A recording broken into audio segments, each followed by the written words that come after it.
오늘 말씀은요, 요한복음 11장 45절에서 53절 말씀 가지고 예수를 죽이려는 모의라는 제목으로 함께 말씀의 인사를 나눕니다. 우리가 함께 새겨볼 말씀은요, 50절 말씀인데요. 한 사람이 백성을 위하여 죽어서 온 민족이 망하지 않게 되는 것이 너희에게 유익한 줄을 생각하지 아니하는도다 하였으니, 대제사장 가야바가 한 이 말을 우리가 새기면서 오늘 말씀 함께 전합니다. 예수께서 이 나사로를 살리신 사건을 보고 사람들이 그것을 많이 믿게 되었다라고 하는 사람들이 있었고, 또 오히려 믿지 않고 걱정과 근심에 빠진 사람들이 있었다라고 이 요한은 우리에게 전달을 해주고 있어요. 이 나사로 사건 이후 이 11장이 나사로 사건인데, 그럴 때 우리 딱 생각나는 거면 대부분이 위에도 빠지고 밑에도 빠지고 가운데 나사로를 주님께서 살리신 사건을 보통 기억하게 되어 있어요. 그래서 오늘 본문 이 11장의 마지막 부분은 잘 인용이 되지 않아요. 어느 정도 기억이 되면 그나마 예수를 죽이기 위해서 이제 적극적인 모의가 시작됐다, 그 정도로 이제 이해하게 되죠. 그래서 그냥 넘어가는 부분이 이 부분이기도 합니다. 오늘 본문은 큰 사건에 가려져 가지고 이 산헤드린 공의회가 예수를 죽이려고 모의하는 본격적으로 시작되었을 정도로 굉장히 심각한 부분이라는 것을 꼭 기억해야 합니다. 나사로의 사건을 통해서 본격적으로 이제 하나님의 영광을 나타내실 것입니다. 그러나 우리가 이 본문에서 살펴볼 것은 산헤드린 공의회, 이 유대인의 기득권층이죠. 이들이 가장 걱정했었던 게 무엇일까? 이들은 나사로의 사건을 접하고 이제 걱정에 빠졌어요. 모여서 이제 걱정하고 있는 거죠. 무슨 걱정이냐면, 만일 그를 이대로 두면, 예수를 그대로 두면 모든 사람들이 그를 믿어가지고 로마인들이 와서 우리의 땅과 민족을 뺏어가면 어떡하냐, 요 걱정에 빠져 있는 거예요.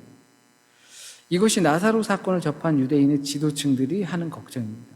가장 큰 걱정이 예수의 인기가 점점 커지고 많은 사람들이 그를 따르게 되고, 그로 인해서 소동이 일어나고 로마 제국이 그 소동을 제압하기 위해서 우리의 땅과 민족을 빼앗아가면 어떡하냐 라는 두려움이 있었던 겁니다. 요한복음 8장에는 예수께서 이제 죄의 종이 된다, 너희들이 죄를 짓는 자들마다 했더니, 그 듣던 사람들이 우리는 아브라함의 자손이다, 우리는 누구에게 한 번도 종이 된 적이 없는 사람들인데 근데 어찌하여 우리가 종이 된다라고 하느냐라고 했던 걸 생각하셔야 돼요. 이들은 이미 바벨론 포로로 잡혀가서 종이 되었던 흔적이 있는데 그들은 그것을 종되었다라고 생각하지 않아요. 이 로마의 통치 아래에 있으면서도 그걸 자신들이 종이 되었다고 생각하지 않아요. 왜냐하면 적어도 자신들의 자치권이 있었다고 생각하거든요. 전부 다 내 마음대로 할 수는 없지만 우리는 하나님의 백성으로서 율법에 관한 부분들을 자기들이 지키고 할 수 있을 정도로 그것을 지켜왔다라는 주장이 그들에게는 있어요. 그래서 총독부가 예루살렘에 들어섰지만, 총독들이 오고 가고 하지만 외교를 통해서 나름 자신들의 자치권을 가지고 있었기 때문에 나라를 빼앗겠다를 생각한 적이 없어요. 그런데 예수를 따르는 사람들이 점점 늘어나서 큰 소동이 일어나고, 그리고 나서 그 문제 때문에 로마가 이것을 제압하기 위해서 오면은 어떡하냐라는 겁니다. 그게 마지막 자존심인데 이 예수 때문에 마지막 자존심을 빼앗겨버리면 그러면 이거 큰 문제, 심각한 문제다라고 모여서 걱정하고 있는 거예요. 이 과정을 항상 지금 현재와 빗대어서 생각할 필요는 없겠지만 고려해 볼 필요는 있어요. 지금과 같이. 만약 내가 산헤드린 공회원에 들어가서 거기 모여있는 사람 중에 내 한 사람이다 라고 한다면, 예수가 많은 표적을 보여주고 지금까지, 심지어 죽은 나사로를 예수께서 살리시고, 그리고 그것이 표적이고 나타내는 바가 있는데 뭔가 있을 것 같은 느낌적인 느낌이 막 드는데 내가 그것을 들은 한 유대인의 지도층 회원으로서 있다면 걱정을 할까요? 아니면 기대를 할까요? 나라면 어떻게 할지 생각해야 되는 거죠. 걱정을 한다면 어떤 걱정을 하게 될까요? 적어도 우리가 생각할 땐 메시아가 그 뜻을 하나님의 영광을 나타내시겠구나. 이사야를 통해서 하신 말씀을 저분이 이루시겠구나라는 생각을 할 거예요. 왜냐하면 우리는 지금 이미 알고 있기 때문에. 그러나 그것을 모른다는 전제로 우리가 그 공의회에 들어가게 되면 우리도 어쩌면 그들과 똑같은 생각을 하게 될 거예요. 우리가 쥐고 있는 마지막 자존심, 이거를 저 예수 때문에 로마인의 압제로 빼앗기면 어떡하나, 그런 생각을 하게 될 것이라는 겁니다. 그렇게 기득권이 있었다면 별반 다르지 않을 거예요. 바로 그런 부분들이 아쉬운 겁니다. 시대를 막론하고 사람을 막론하고 100년 전이든 1000년 전이든 기득권을 잡고 있다면 그것을 지키고 싶은 마음이 강할 수밖에 없어요. 진리를 위해서 내 기득권을 내려놓겠다? 과연 몇 퍼센트나 그것이 가능할까 싶습니다. 하나님의 예언의 말씀이 우리의 삶으로 들어오지 못하게 되는 거예요. 기득권을 쥐고 있으면, 자존심이든 권력이든 뭐든 쥐고 있으면, 그러면 하나님의 말씀이 성취되는 것을 정말 원할까요? 우리가 정말 큰 것을 가지고 있다면 주님 오늘이든 내일이든 당장 재림하시길 바라는 마음이 있어야 되는데 과연 그게 있을 수 있을까요? 그게 무서운 거예요. 아쉽고 두렵고 한 겁니다. 말씀의 위치에서 이것을 사안을 봤다면 이 사안들을 말씀으로 봤을 텐데 그렇지 않고 자신들의 위치에서, 내가 가지고 있는 위치에서 상황과 사안들을 들여다보기 때문에 자신들의 위치가 빼앗기거나 놓치거나 위태로워질 것을 걱정할 수밖에 없습니다. 그리고 그 위태로움이 내가 느끼는 것은 큰일이다, 걱정이다, 나는 그걸 위태롭게 느끼지만 그것이 하나님의 개입이 될 수 있다는 것을 볼 수가 없어요. 왜냐하면 내가 내 위치에서 내게 발생한 사안들을 보고 상황을 파악하고 있기 때문에 조금만 올라가서 말씀의 위치에서 들여다보면 어떤 모양을 갖고 있는지 나는 볼 수가 있게 되는데 그 위치로 가지 않고 시선이 밑에서 가니까 평평하게 되면서 그것을 보지 못하게 되는 거예요. 그래서 그것을 내 수준, 그 수준이 곧 내 믿음의 수준이 되는 겁니다. 지금 거기에 모여서 걱정하고 있는 사람들은 말씀을 가진 사람들인데 그러면 그 말씀의 높이에서 사안들을 봐야 하는데 그래서 예수께서 메시아로서 뭔가를 이루실 것 같아. 모르지만 그것을 느껴야 하는데 그러지 못하는 게 그 말씀의 위치가 아니라 내 기득권의 위치에서 보기 때문에 그것을 보지 못하는 거예요. 그것이 그들의 믿음의 수준입니다. 자신들의 기득권 위치에서 내려다보다 보니까 그들의 걱정 때문에 이들은 불필요한 혼란에 휩싸였어요. 그때 대제사장, 그 해의 대제사장이라고 나오죠. 가야바가 50절과 같이 말합니다. 한 사람이 백성을 위하여 죽어서 온 민족이 망하지 않게 되는 것이 너희에게 유익한 줄을 생각하지 아니하는도다. 놀라운 말이죠. 가야바가 이런 말을 안 했을 것 같은데 이런 말을 했어요. 한 사람, 한 생명으로 인해서 그 생명으로 말미암아 모든 생명이 살 수 있다는 걸 너희들이 모르는구나. 자세히 들여다보면 우리한테 굉장히 감동이 되는 표현인데 그런데 사실은 쉽게 말해서 예수를 죽이자라는 거죠.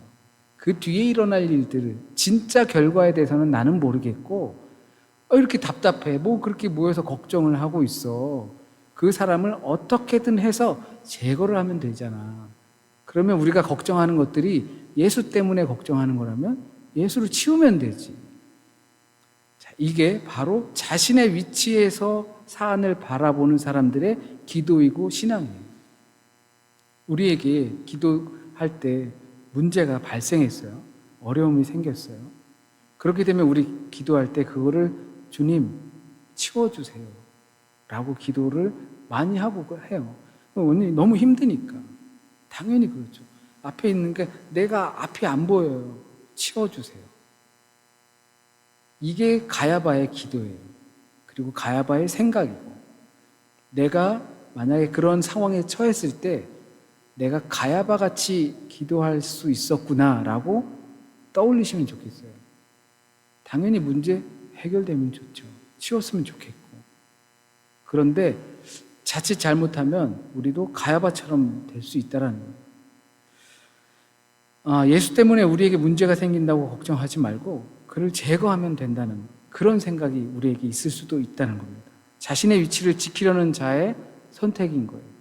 방해받고 싶지 않은 자의 믿음의 길이 그렇게 되는 거예요.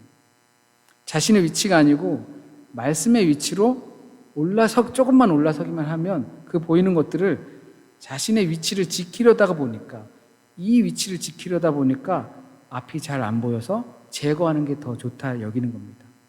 상당수의 기득권자들이 그렇게 해결을 합니다. 믿음 안에서도 그렇게 해결해요.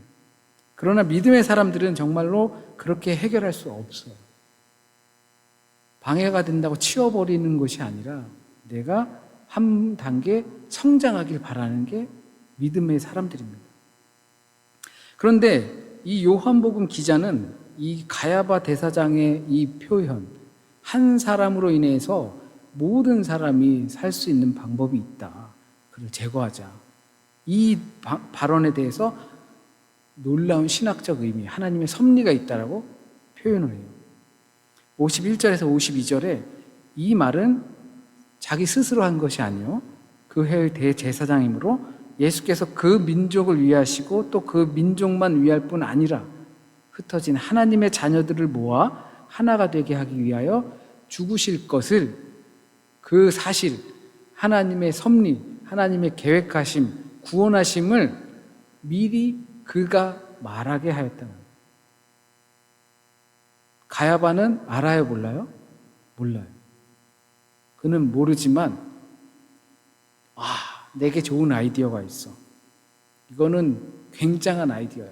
예수를 역적으로 모의해가지고 정치범으로 해가지고 로마한테 고발을 해가지고 고민하지 마. 제거하면 돼. 그러면 우리 이것을 계속 지킬 수 있게 될 거야. 로마의 제압도 압제도 그렇게 심하지 않을 거고. 그런데 그것은 그가 지혜롭다고 생각한 것이지만 하나님께서 품고 있었던 구원 계획을 그의 입술에 담으셨다라는 거예요. 예레미야 이제 통독해 오셨잖아요. 예레미야가 말하길 두려워하고 걱정하니까 그의 입술에 하나님의 말씀을 넣어주셨다라고 하죠. 이건 참 좋은 예지만 가야바에게도, 이 나쁜 잔인하고 흉악한 이 사람에게도 하나님의 계획을 그의 입술에 담으셨다는 거예요. 놀랍지 않으신가 봐요. 그 흉악한 말을 통해서 하나님의 계획을 내뱉는다고 요한은 그렇게 바라보고 있는 거예요. 그때 상황을. 우리 같으면 그때 상황을 치워야 할 상황이지만 말씀의 위치에서 그 상황을 보기 때문에 가야바를 통해서 하나님의 계획을 말씀하신 것이다라고 요한은 해석을 하고 있는 거예요. 가야바는 자신이 하나님의 구원 계획을 예언하고 있다는 사실을 전혀 알지 못했습니다. 그는 자신의 지혜로 말했다고 생각했지만 실제로는 하나님께서 그를 통해 하나님의 뜻을 내뱉게 하셨다는 겁니다. 그러니까 하나님께서 그 가야바의 입술을 빌리신 거죠. 이것을 우리가 생각해 봐야 할 문제입니다. 물론 믿음 안에선 우리의 시선이 하나님의 눈높이로 올라가길 소망합니다. 한 단계 성장해서 내려다볼 수 있길 소망합니다. 그러나 하나님께서는 인간의 악한 의도나 제한된 지혜, 심지어 대적자들의 입술조차도 하나님의 거대한 섭리 안에서 그것을 사용하셔가지고 하나님의 뜻을 표현하신다는 거예요.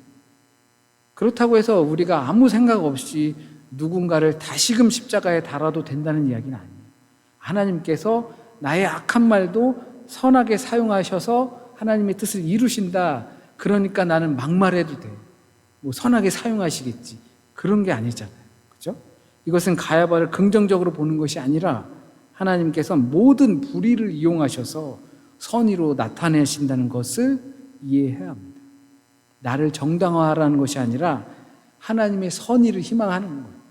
우리가 살다 보면 미워하는 말, 싫어하는 말, 비판하는 말, 그런 말들 할 수 있잖아요. 하고 싶지 않았지만 나올 수도 있잖아요. 그럴 때 생각을 하라는 거죠. 하나님께서 그 말들과 행동을 통해서 부디 하나님의 선하신 뜻을 이루실 수 있기를 바라는 마음이 우리 안에 있어야 된다는 거예요.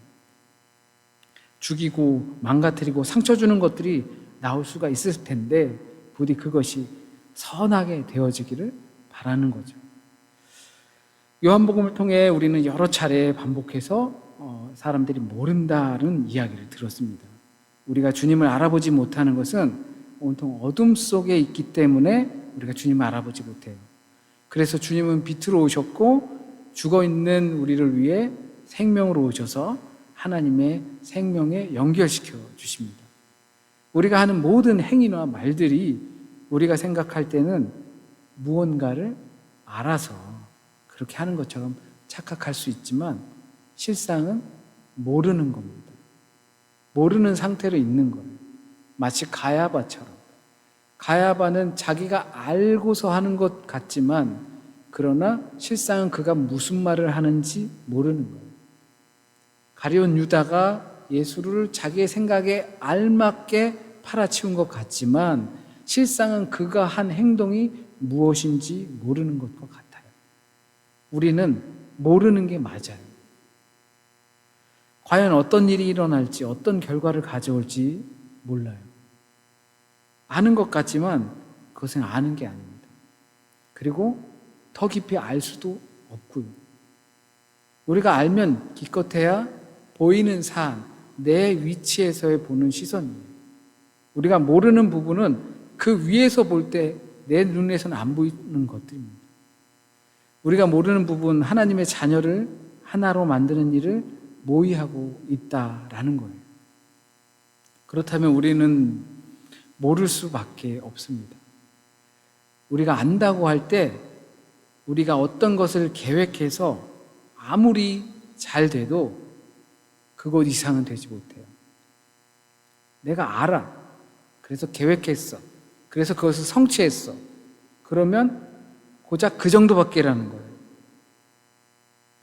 사실 그 일은 그 정도의 크기가 아니라는 것을 이 산헤드린 공의회가 걱정하고 또 묘책을 내놓고 그 상태가 있는 것이 사실 자기들은 굉장히 큰 것을 안다고 하지만 그 밖에 보이지 않고 인지하지 못하는 더 큰 것이 있다라는 거예요. 우리의 생각, 계획, 그것들이 아무리 웅장하게 느껴져도 보이지 않는 부분에서, 내가 볼 수 없는 부분에서 하나님은 우리가 알지 못하는 일들을 하십니다.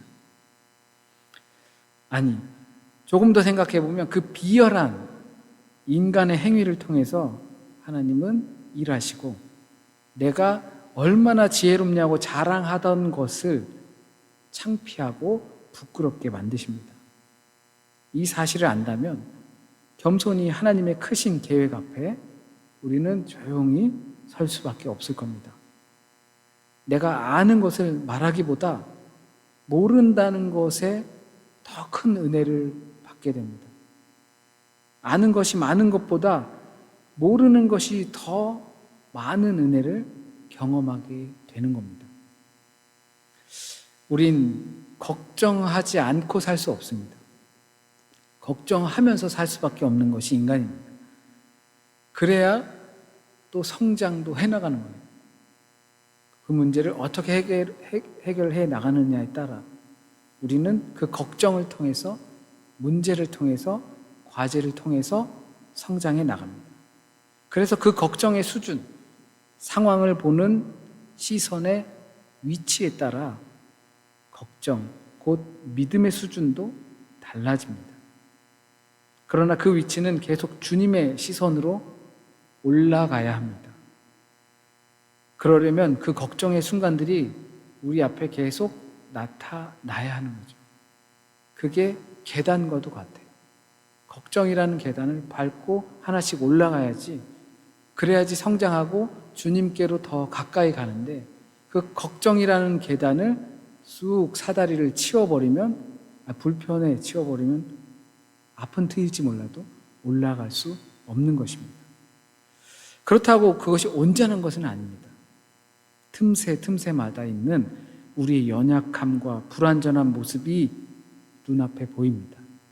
그러나 하나님께서 악인의 손을 통해서도 하나님의 사역을 이루시듯 우리의 그 불완전한 모습을 통해서도 하나님의 일을 선의로 만들어 가실 것을 믿습니다. 왜냐하면 그 모든 것이 하나님이 창조 세계 안에 있기 때문입니다. 물론 우린 선하게 사용되길 바랍니다. 내가 가야바처럼 사용되기보다 선하게 사용되길 바라죠. 그래도 다 깨닫지 못할 때 실망하지 않고 우리의 시선 밖에 더 큰 하나님의 은혜가 숨겨져 있다는 사실을 마음 중심으로 받아들이며 믿으시길 진심으로 소원합니다. 아멘. 우리 찬양 함께 드리시겠습니다. 그리고 성만찬에 참여하겠습니다.